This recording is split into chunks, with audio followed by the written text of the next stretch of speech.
What up, YouTube?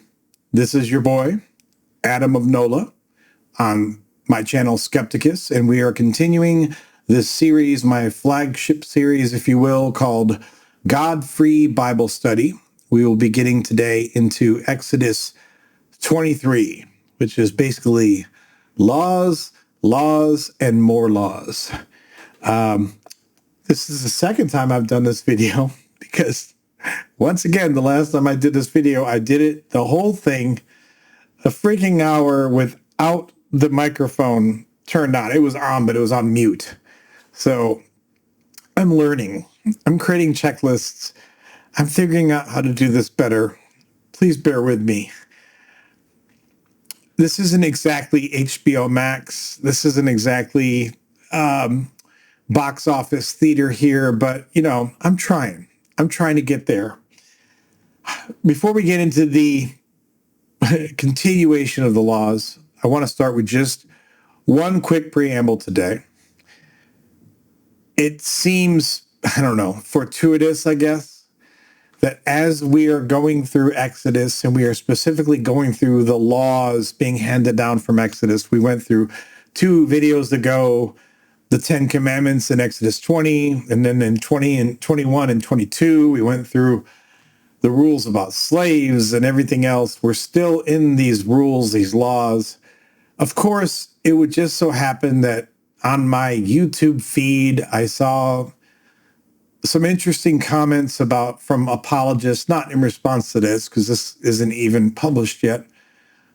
But I saw the same old canard. You know, I was watching someone else's videos, and I saw the same old canard trotted out, which gets trotted out time and time again.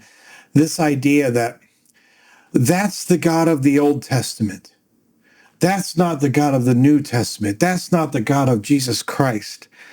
And I wanted to address that quickly before we get into these laws, because that offends me really on 3 different levels. Well, I don't know if offend is the right term, but there's 3 different issues that I have with that. One, the simple procedural issue I have is this.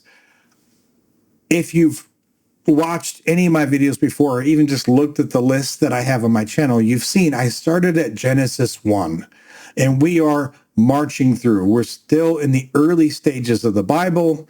There's still so much to go through, but the intention, at least, is that we're going to march on through. Now, there's been things that I skip. I skipped lineages. I skipped the story of Joshua because it just seemed like a story. There wasn't much to say about it. But for the most part, we are marching through book by book, chapter by chapter, verse by verse. So I'm not making a delineation and saying, oh, we're only starting from the New Testament because that's all that matters. No, I'm starting from the Old Testament, and we will eventually march right on through to Revelation. It's going to take a minute, but we're getting there. But on a more fundamental level, it bothers me so deeply because this idea that there's an Old Testament God and a New Testament God isn't supported by anything in the book itself. It isn't supported by anything in the religion itself. Yes, I do understand that in the Old Testament, we hear from God directly, whereas in the New Testament, you only hear from Jesus. And the message that's given by Jesus is usually, although there's a big asterisk around that, usually one that feels more forgiving, more loving, more righteous. But they are not 2 different gods. This is not this old ancient God that's been deprecated and put in a box, and then we put him away and went to the new God of the New Testament. No, they are the same God. Jesus, of course, was a Jew. And as a Jew, he knew these texts, he knew these laws, and he specifically, I'm not going to go through them now in this video, but he specifically said that I am not replacing the old laws. The old laws are still in place. This is all still apropos. You still need to follow all of this. So don't give me this old God, new God crap, because the simple fact is this. If you're a New Testament gospel-only Christian, that's great. But your Savior, the Son of God, was the son of this God, the one that we're reading about, and he fully endorsed what we are reading. And finally, before we get into the text, I'll say this. If anyone wants to give me this Old Testament, old God, new God kind of stuff, if they want to act like this doesn't really apply anymore because that's the Old Testament, that's fine. But then I don't ever want to hear you reference anything from the Old Testament again. I don't ever want to hear you talk about the Ten Commandments because the Ten Commandments are Old Testament. I don't want to hear you talk about creation stories. I don't want to hear you talk about any of it because that's all Old Testament. If you are the type of Christian, and there are these types of Christians out there that only want to follow the Gospels, for example. That's all they care about is the Gospels. They don't even care about the whole New Testament. They just care about the Gospels. I'm not sure if that's a approach that makes sense from a religious perspective, but hey, you do you. I'm fine with that. But I just know that the majority of references that we see in popular culture aren't from people who only want to talk about Jesus and only want to talk about Jesus in terms of the Gospels. No, they want to pick and choose what they want from the Old Testament. They want to put the Ten Commandments on the steps of the courthouse or in the schoolhouse with their elementary school kids, but they don't want to put all of the text of the Ten Commandments. They don't want to talk about slavery, and they don't want to talk about a God taking vengeance upon the third and fourth generation of children and grandchildren based upon the sins of the parents, which is all in the Ten Commandments. No, they want to put their sanitized version of the Ten Commandments. They don't want to talk about the 11th commandment, which goes into explicit detail as to how to manage your slaves. They don't want to deal with that. They want to pick and choose things. They want to pick and choose items out of Leviticus and Deuteronomy to condemn LGBT people or any other credibility marker lifestyles that they don't like kind of stuff, but then they don't want to take in the whole book in its entirety. So that is why I feel very confident going through the Old Testament, and I feel just fine picking apart as much as I see fit. You may not agree with my critiques. You may think that some of my stuff is mean-spirited or misguided, and that's fine. Everyone has that right. But if you want to tell me that I shouldn't be looking at the Old Testament at all, then I would say that you are sadly out of step with modern day Christianity. That being said, there's my diatribe before we dive in. We are starting on Exodus 23. We are still in the laws being handed down by God. And just to make sure we have this in the proper context, these are still the quotes of God. This is all still in quotation marks, coming down as supposedly the exact or direct words of God handed down to Moses. So this is Exodus 23, titled Justice for All. You shall not spread a false report. You shall not join hands with the wicked to act as a malicious witness. Can I join hands with the righteous to act as a malicious witness? You shall not follow a majority in wrongdoing. Can I follow the minority in wrongdoing? When you bear witness in a lawsuit, you shall not side with the majority so as to pervert justice. Can I side with the minority to pervert justice?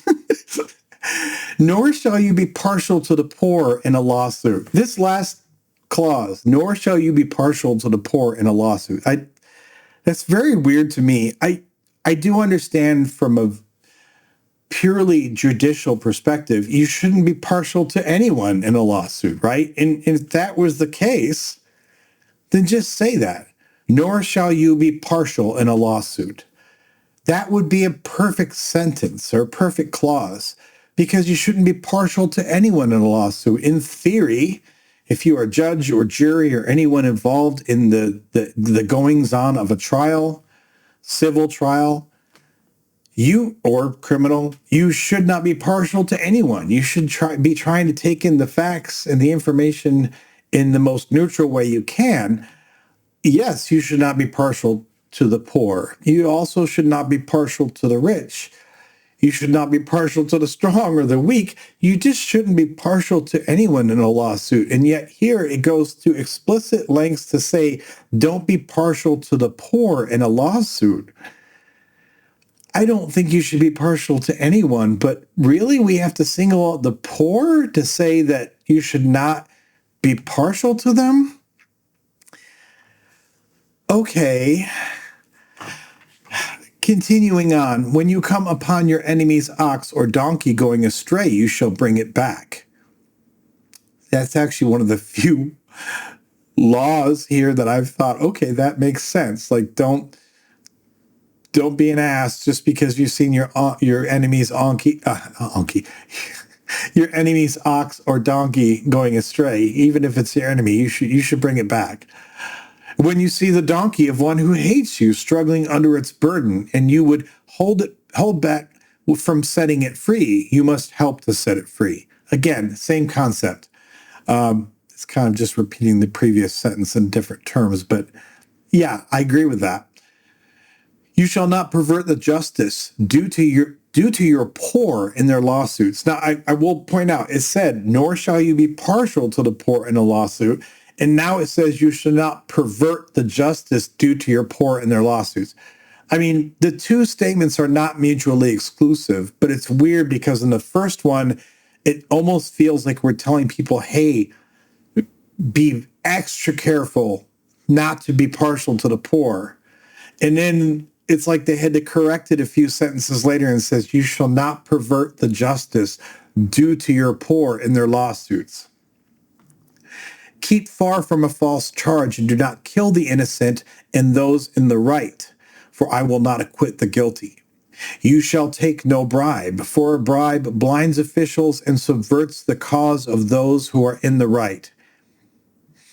You shall not oppress a resident alien. You know the heart of an alien, for you were aliens in the land of Egypt. I talked about this in the last video, and I'm going to bring it up again. And if you don't like it, if it makes you uncomfortable, screw you, I couldn't care less. This isn't an overtly political channel, but sometimes some of this stuff just screams out like, are any of you paying attention? It says, you shall take no bribe, for a bribe blinds officials and subverts the cause of those who are in the right. Our president, Donald Dick Boy, just issued a few months ago an executive order pausing all enforcement of a decades-old U.S. anti-bribery law. But this is your chosen Christian leader. The Christians have flocked to this dude. They love him. But here the commandment is that you shall take no bribe, for a bribe blinds officials and subverts the cause of those who are in the right. But President Donald Dick Boy just issued an executive order pausing the enforcement of the U.S. anti-bribery law. Yeah, square that with your religion. And then it says, you shall not oppress a resident alien. You know the heart of an alien, for you were aliens in the land of Egypt. Once more for the people in back, just in case you're not getting it. Your Bible is not backing you up on this at all. Your Bible is exposing you as being a douchebag. I also want to point out that one convention that's very clear in the Bible is this. It's a big book. There's a lot covered. History-ish, mythology, laws, dictates, etc. There's a lot to go over. But you can tell when something is really important, at least supposedly in the eyes of God, because it's repeated. The stuff that's just only mentioned one time in passing, admittedly, both rhetorically speaking and in analyzing the text, you could probably argue, I don't know if that was really a big deal or if it was really meant the way it was said, but I'll tell you what, when God really thinks something is important, he repeats it. sometimes within only a few sentences or a few verses of each other. The resident alien thing now has been brought up multiple times. It was brought up twice in the Ten Commandments. It's brought up previously in other laws, and now it's brought up again, saying explicitly that you shall not oppress a resident alien. You know the heart of an alien, for you were aliens in the land of Egypt. What part of that sentence do you not understand? Do with that what you will. Sabbatical year and Sabbath. 6 years you shall sow your land and gather in its yield, but the 7th year you shall let it rest and lie fallow, so that the poor of your people may eat, and what they leave the wild animals may eat. You shall do the same with your vineyard and with your olive orchard. I find this interesting just because, I mean, on one level you can say, well, I guess this just applies to farmers. Leave your fields fallow once every 7 years. Honestly, that's good farming technique. There are very tactical reasons why you leave fields fallow. Aside from that,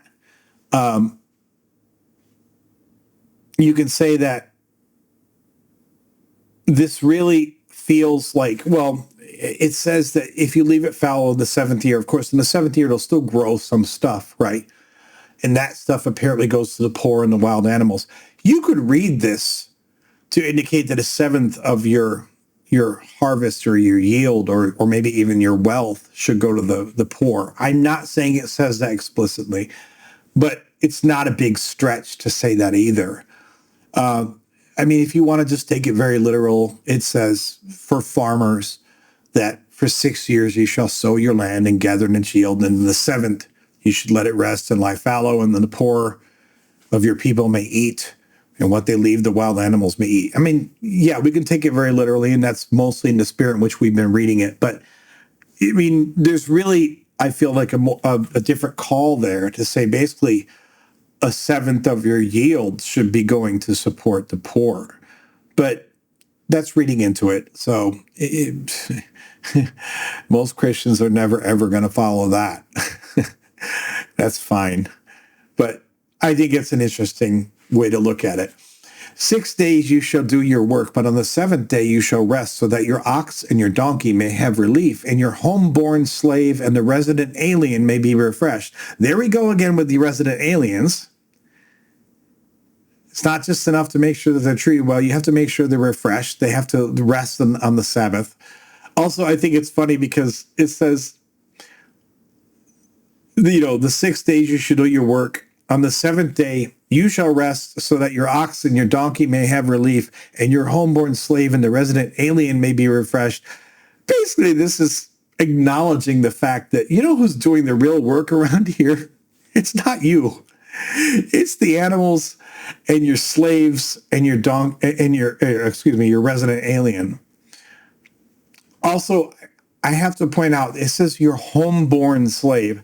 So many of the damn Christian apologists will twist themselves in knots trying to talk about Christians or biblical slavery as though it was some other benighted form of slavery, like it was indentured servitude. It was just like a job. It was more loving and it wasn't nearly as harsh. But I'm sorry, when you have the term homeborn slave, that is chattel slavery. There is no other way to interpret that. Homeborn slave means that this child was born into your household, was born as your possession. That is chattel slavery. That is functionally indistinguishable from the slavery of the American South.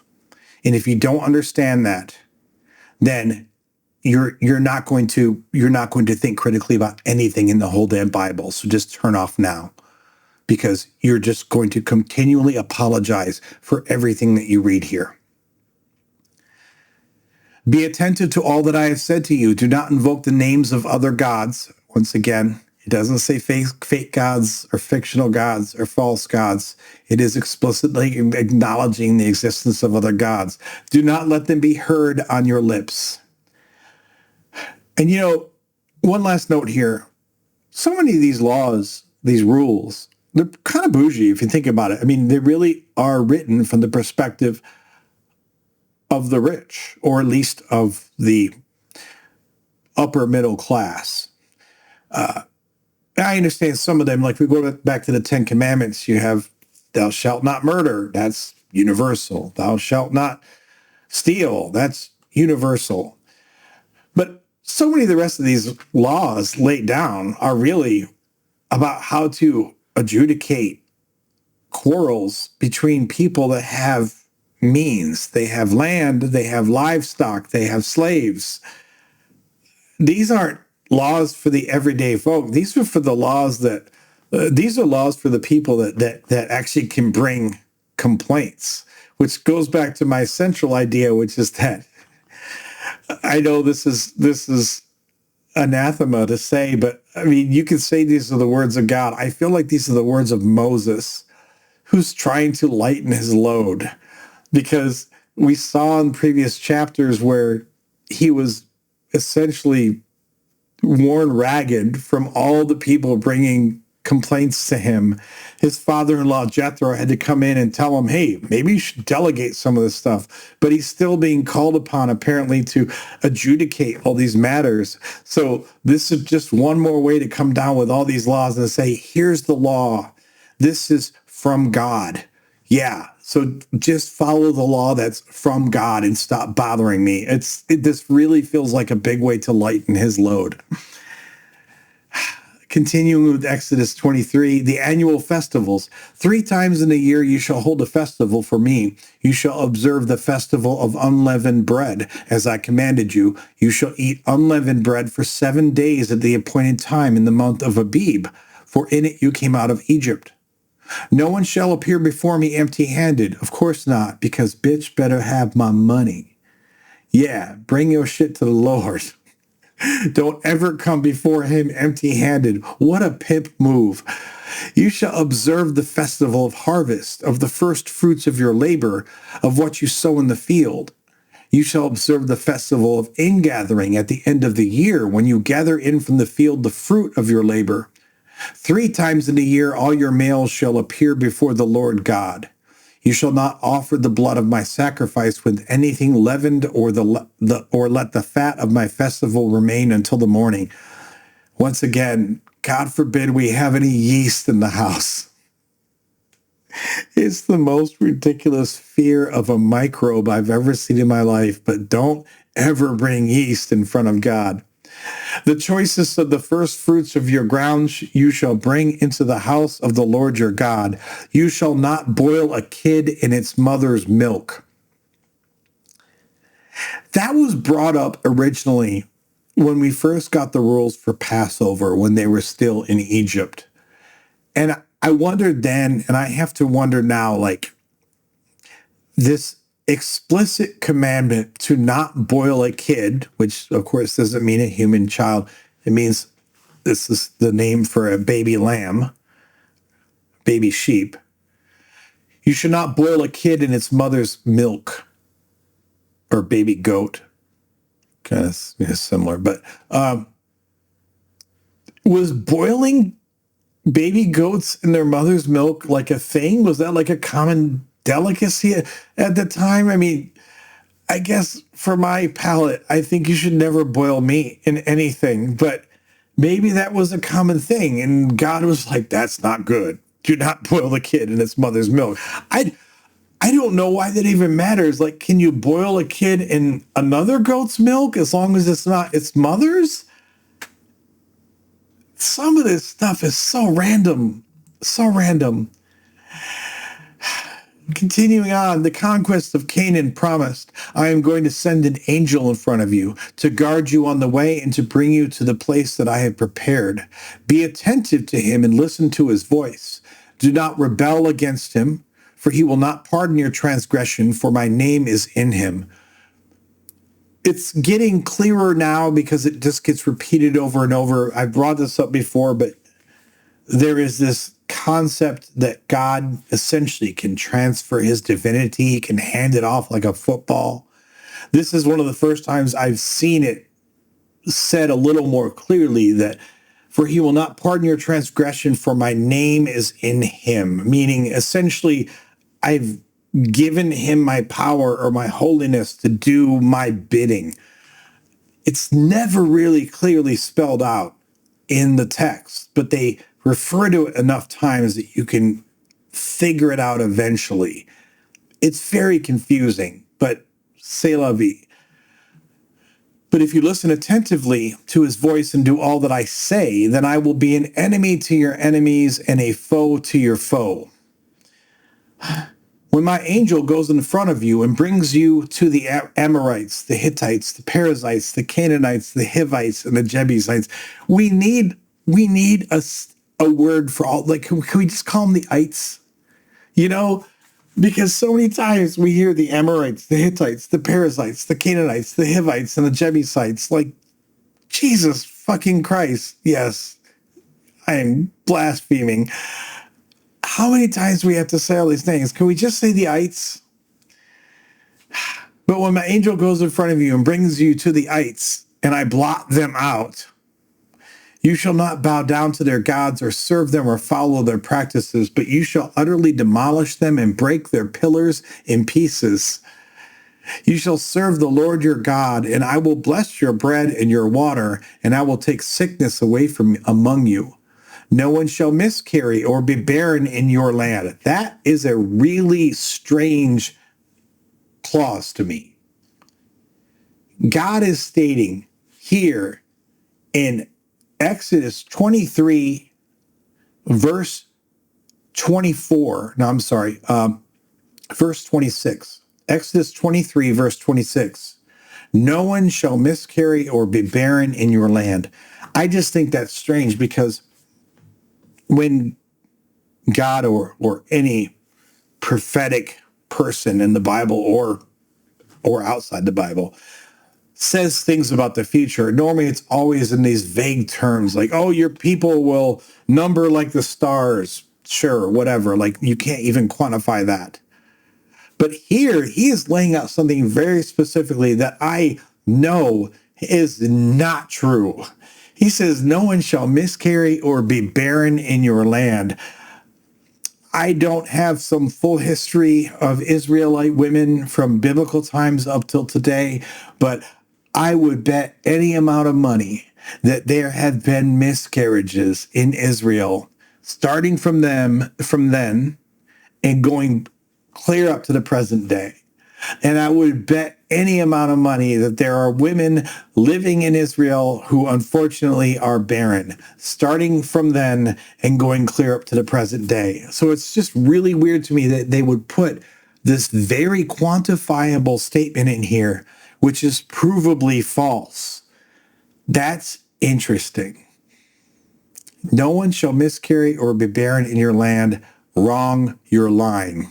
I mean, I don't have the records of it, but I guess if you're in Israel and you want to tell me, no, in our hospitals, there are never any miscarriages and there are never any barren women in our land because of this statement from God, then I will come on here and I will record a retraction, but I don't think I'm going to have to record a retraction. I will fulfill the number of your days. I will send my terror in front of you, and I will throw into confusion all the people against whom you shall come, and I will make all your enemies turn their backs to you. Keep in mind, these people, the Amorites, Hittites, Perizzites, Canaanites, Hivites, and the Jebusites, like, what have they done to the Israelites? Up till now, in the text, nothing. I guess their crime is there in the land that God says belongs to the Hebrews. Of course, he hasn't told those people that. And now he just keeps telling the Hebrews over and over again that these other people, the Amorites, the Hittites, the Perizzites, the Canaanites, and the Hivites, and the Jebusites, they will be your bitch. And I will kill them, and I will make them miserable, and I will terrorize them, all in your name. And like, why? Because they're not Israelites. Okay. I mean, I already knew very clearly in this text that this is not the God of all people. This is the God of the Hebrews vis-a-vis God of the Israelites. Period. This is not the God of everyone. He never even pretends to be the God of everyone. This is the God of the Israelites. And he will do everything to favor his people and smack everyone else down. If you didn't believe that, look at what he did in Egypt, where he killed scores of innocent people. It says explicitly in the text that, like with the plague of the firstborn, he would kill the firstborn sons of the slave women. What did the slave women do other than be guilty of becoming a slave in Egypt? But he didn't care. As long as you weren't a Hebrew, he was gonna mess with you. That's all he cares about.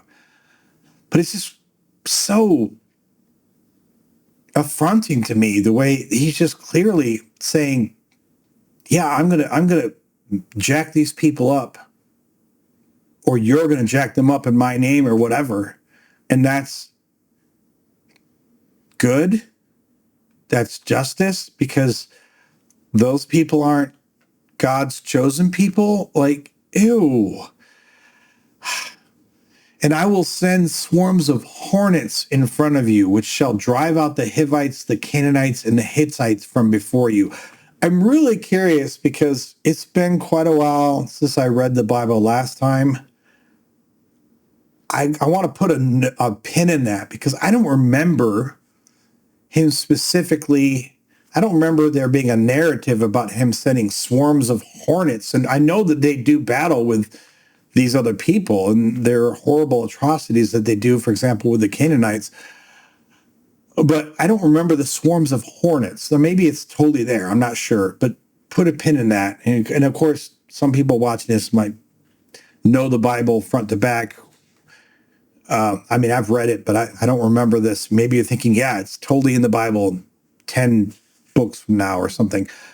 I don't remember, but that's interesting because I don't remember them talking about swarms of hornets in front of them. I will not drive them out from before you in 1 year, lest the land become desolate and the wild animals multiply against you. Yeah, it's going to be 40 years. Little by little, I will drive them out from before you until you have increased and possessed the land. I will set your borders from the Red Sea to the Sea of the Philistines, and from the wilderness to the Euphrates, for I will hand over to you the inhabitants of the land, and you shall drive them out before you. God's little genocidals. You shall make no covenant with them and their gods. They shall not live in your land, lest they make you sin against me. For if you serve their gods, it will surely be a snare to you. This just drives home the fact that we've seen time and time again in the narrative up to this point, starting from Genesis up till now, that this is an old school battle of gods. We saw it like in Egypt, where he explicitly referenced the Egyptian gods, and he talked about how this would be an affront to the Egyptian gods, and it was a big pissing match against the Egyptian gods. And now it's not so much that he needs to get land for his people, it's that he needs to essentially bow up against the gods of the Canaanites and the Hivites and the Jebusites, etc., etc. That's what this is really about.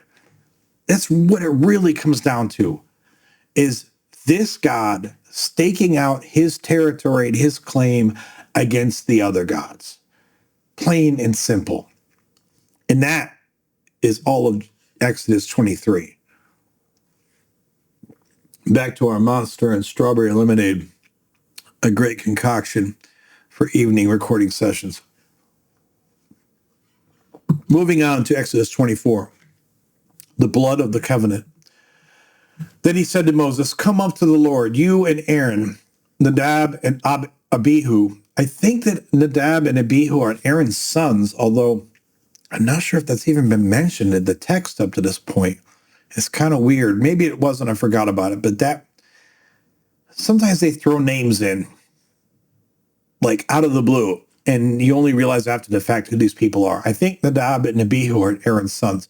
Then he said to Moses, come up to the Lord, you and Aaron, Nadab and Abihu, and 70 of the elders of Israel, and worship at a distance.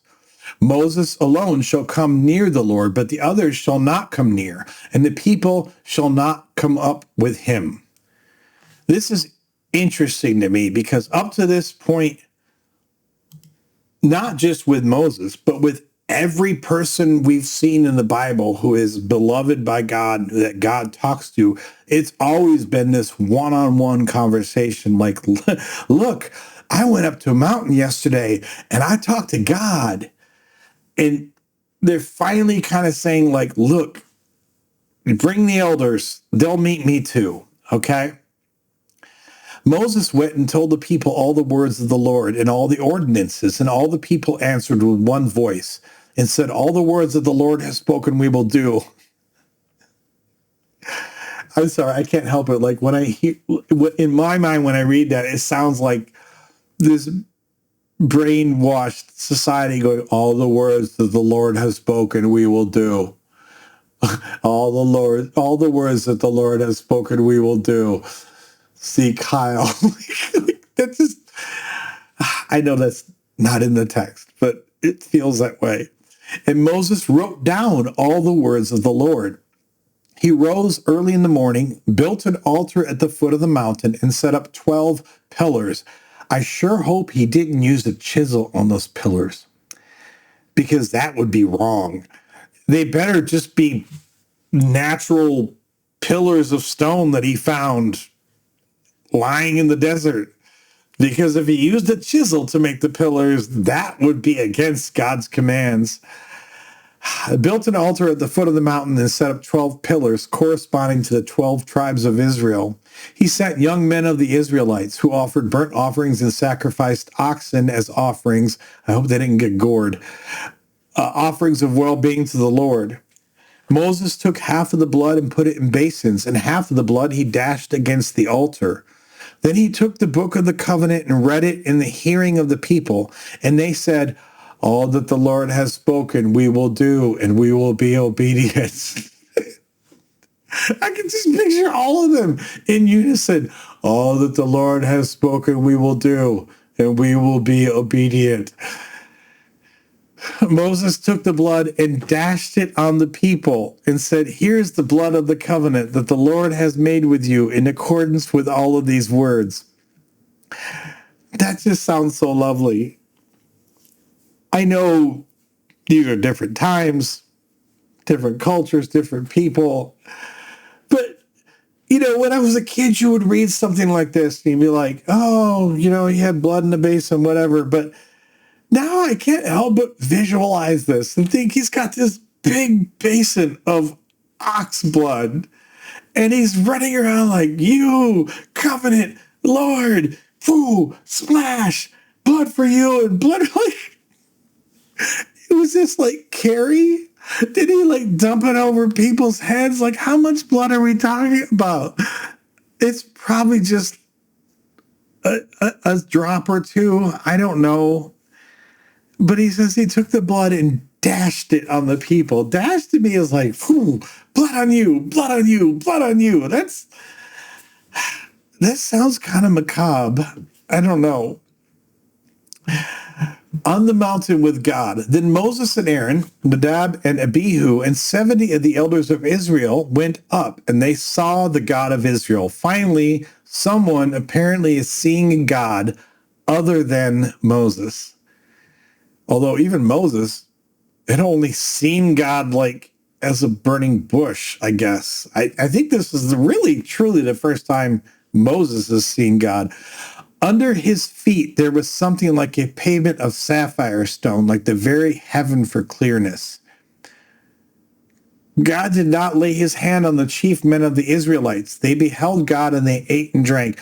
So 74 people, the 70 elders, plus Moses and Aaron, plus Aaron's sons, again, I believe these are Aaron's sons, Nadab and Abihu, all saw God. And the description that we get from this experience is that under God's feet, there was something like a pavement of sapphire stone, like the very heaven for clearness. And that's it. We get no other description of what God looks like. Was he tall? Was he short? Was he black? That would have been great, wouldn't it? God's a black man. Oh, I would have loved, man. Well, I mean, he probably is one, but my point is, like, that would just be great for American bigotry. But was he white? Was he, did he have curly hair? I supposedly we are in God's image, so I guess he should look like some sort of man, but we get no description of God other than under his feet there was something like a pavement of sapphire stone, like the very heaven for clearness. So, who cares? What did God look like? Did he have like a spit curl? Is he like Superman with a thing on his chest? Did he have a cape? Like, what? Come on, hook a brother up. Like what did he look like? We get nothing. Sure, we just get a description of the pavement under his feet. All right. And here's where it gets really confusing. The Lord said to Moses, "Come up to me on the mountain and wait there. I will give you the tablets of stone with the law and the commandment, which I have written for their instruction." So Moses set out with his assistant Joshua, and Moses went up onto the mountain of God. To the elders he had said, "Wait here for us until we come back to you. Look, Aaron and Hur are with you. Whoever has a dispute may go with them, or may go to them." First of all, how many disputes are going on that we have to put Aaron and Hur like on standby, like they're on a pager or something? Like, really? Like, you have to constantly have Aaron and Hur waiting in case there's a dispute? Like, how contentious was everyone? But this whole setup doesn't make sense. It literally within a few paragraphs, okay? Bear with me for a second. I want to go through this again. It says that, where is it?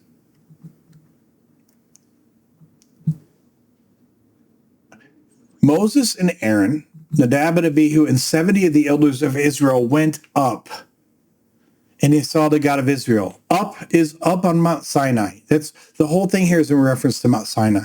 I feel very confident in saying up here means up the mountain, up Mount Sinai. Everything about this text is about Mount Sinai. That's where the commandments come down. That's, the famous thing with the tablets and all this stuff. This is Mount Sinai. It says they went up and they saw the God of Israel. And then it gives us the thing about under his feet where the pavement of sapphire stone. And then it says, the next paragraph, the Lord says to Moses, "Come up to me on the mountain and wait there." He's already on the mountain. He's already up. I guess maybe we're supposed to imply that, he and the elders went like halfway up the mountain, and then the Lord told him go the rest of the way up to the mountain. I mean, I guess that's all I can infer from this because it's really confusing. He's already with the elders up on the mountain. But then Lord says to Moses, "Come up to me on the mountain and wait there." And then he says, "I will give you the tablets of stone with the law and the commandment which I have written for their instruction." They just said in the previous verses that Moses had written this all down. And I understand that, if you've written it down, maybe it's good to have it inscribed on stone tablets too. I don't know. But it seems weird that I feel like it's almost two accounts that have been squished together. On one account, we're saying, okay, Moses came down and he had the commandments and all the laws and he wrote them down for everyone. And then later, oh, guess what? Moses went up with the elders and they saw God. But then Moses went up again, up more. And then he got the stone tablets. Like, it's weird conflagration. I don't know. And then Moses went up on the mountain where he already is, and the cloud covered the mountain. The glory of the Lord settled on Mount Sinai, and the cloud covered it for 6 days. On the seventh day, he called to Moses out of the cloud. So Moses goes up. He's there for 6 days. And then on the seventh day, the Lord called to Moses? Like, I guess Moses was just hanging out for 6 days. Like, yo, Lord, yo, bro, I'm here. Hey, anything going on? Like, I guess he waited 6 days. And on the seventh day, the Lord called to Moses out of the cloud. Now the appearance of the glory of the Lord was like a devouring fire on the top of the mountain in the sight of the Israelites. Moses entered the cloud and went up on the mountain. Moses was on the mountain for 40 days and 40 nights. This is really weird because that's the end of Exodus 24, that chapter. It ends with Moses was on the mountain for 40 days and 40 nights. Full stop. Now, granted, when Exodus 25 starts, we get more commandments from the Lord to Moses. So I guess all these commandments that are going to come in the succeeding chapters are what happened in that 40 days. I don't know if it took God 40 days to say all this to Moses, but that sentence is given to us. Moses was on the mountain for 40 days and 40 nights, and that's it. Like, did they play cornhole? Did they watch football? Did they play truth or dare? I mean, did they have some cocktails? Like, what did they do? Like, it just says Moses was on the mountain for 40 days and 40 nights. And again, the succeeding chapters give a whole bunch of more commands. So I guess we're supposed to imply that these commands that come after took 40 days to be transmitted from God to Moses? I don't know. It's a little strange. Some places where they choose to give us all the detail in the world get exasperating, and in other places, it's like they can't be bothered to even let you know more than he was there for 40 days and 40 nights. What more do you need to know? And now we come to the tabernacle. So we covered the 10 Commandments, which was Exodus 20 in one video, because there's a lot to say about that. We did 21 and 22 in the next video. In this video, we've done so far 23 and 24, and we are about to do a big leap. I don't like to leap through too much. I leapt through like the story of Joseph. I have skimmed past the lineages. But in this case, we're going to skip a lot. Here's why. Because from Exodus 25 to 31, so that's 6 chapters, right? There is an insane amount of detail. These 6 chapters are all a painful amount of detail about how God tells Moses to build the tabernacle.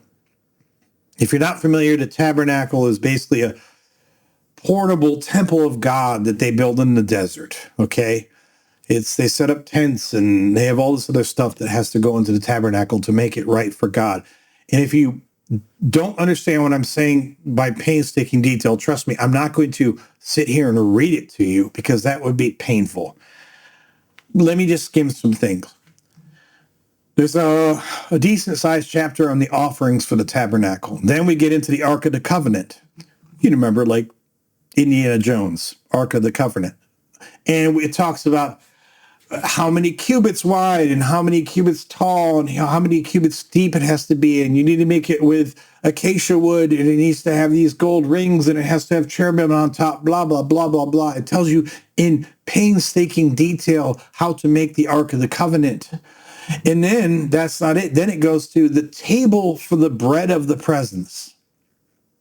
So it tells you how to make the table, how many legs it has to have, how wide it has to be in cubits, and what it needs to be made of, and where the gold goes on it, etc. And then once you get done with that, it tells you how to make the lampstand. Yes, there's a huge freaking paragraph in excruciating detail on how to make a lampstand, talking about calyx and petals and branches and 7 lamps for it, and like pure gold. And oh my gosh, it goes into so much freaking detail about how to make a lampstand.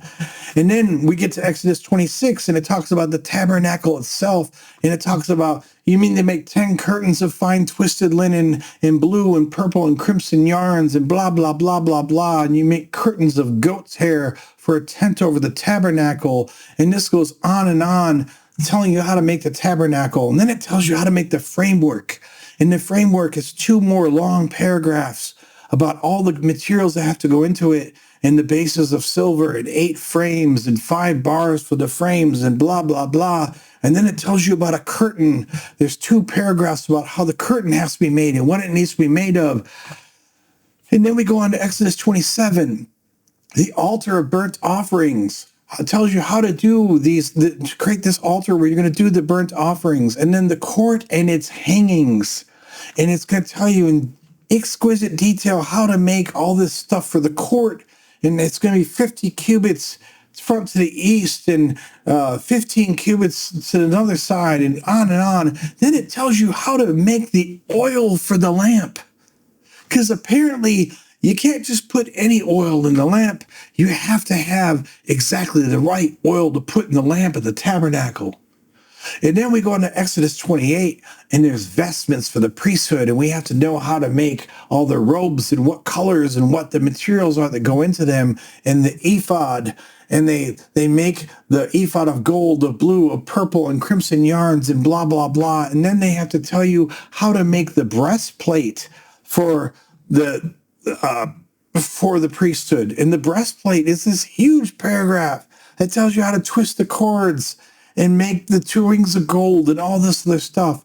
And then how do you make the other priestly vestments? That's another 3 paragraphs. Then we get to Exodus 29, the ordination of the priests, and it tells you all fine detail of how we have to ordinate the priests, and how we have to burn bull dung and the rams and the appendage of the liver and the 2 kidneys and all these different offerings that have to be made. I mean, this goes on forever about the ordination of the priests. Oh my gosh. And then the daily offerings, what you have to bring every damn day to make this dude happy, and how it has to be prepared and burned properly, and blah, blah, blah. And then finally, so Exodus 30, the altar of incense. We have more detail on the altar of incense, the half shekel for the sanctuary, which is like this offering everyone gives so we can basically build the sanctuary, how to create the bronze basin, the one that has all the ox blood, the anointing oil and incense, more paragraphs. And then finally at 31, it talks about, he talks to Bezalel and son of Uri, and he talks about the Sabbath law and the 2 tables of the covenant. Oh my freaking gosh. Exodus 32, we'll get into the next video, is the golden calf. We get back to narrative at that point, but there's 6 chapters in here that go into excruciating detail about how you have to make every finite aspect of God's freaking tabernacle, down to the oil in the lamp. And I bring this up because, first of all, it's taken us a while to go through all these because I talk constantly through them. But as books go, this isn't that wordy of a book, the Bible. It's not like Game of Thrones. There's not a ton of flowery narrative in here. And you can tell that most of it's fairly concise because people had to write this crap down on parchment and, with old quills and stuff and old writing implements. But at this point, he feels perfectly fine to go hog wild with all this detail about everything that needs to be put in place perfectly for me. And it just reeks so much of a God that is the God of self-absorption. I guess all gods would be self-absorbed. I don't know if there's such a thing as a humble God, but oh my gosh, they are still in the desert facing life-threatening conditions in some cases, and yet this is what God finds important. And again, you can almost look at how important he finds it by how much space is dedicated in the text. If you look at the total text that goes into defining every aspect of his golden frickin' tabernacle, it's almost as much text as it took to detail the whole escape from Egypt. It's verbose as hell.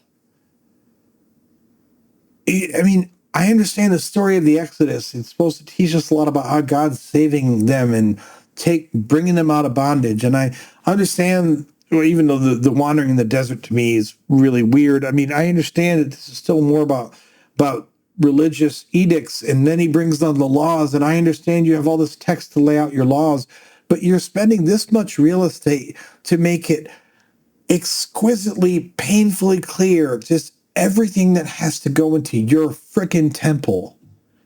Oh my gosh, dude, read the room. It is so out of touch with where his people actually are at this point.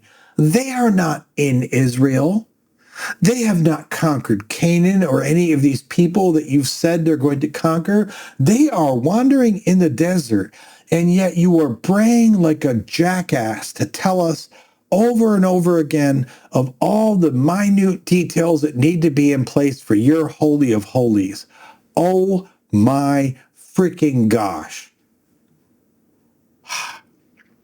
I find it just to be really gross and out of touch. And it's not a God I ever want to worship on any level. If for some reason I felt compelled to return to a religious mindset, I mean, this is the last religion I would ever pick up. It would be at the absolute bottom of the stack. I would look into Zoroastrianism. I would look into anything before I looked at this. I mean, this is just so bereft of any value, any moral character, any proper priorities. Your people are still in danger wandering through the desert, and all you can do is devote 6 long-ass chapters of directives as to how to build your anointed Holy of Holies. Okay, dude. Fine. What a great God.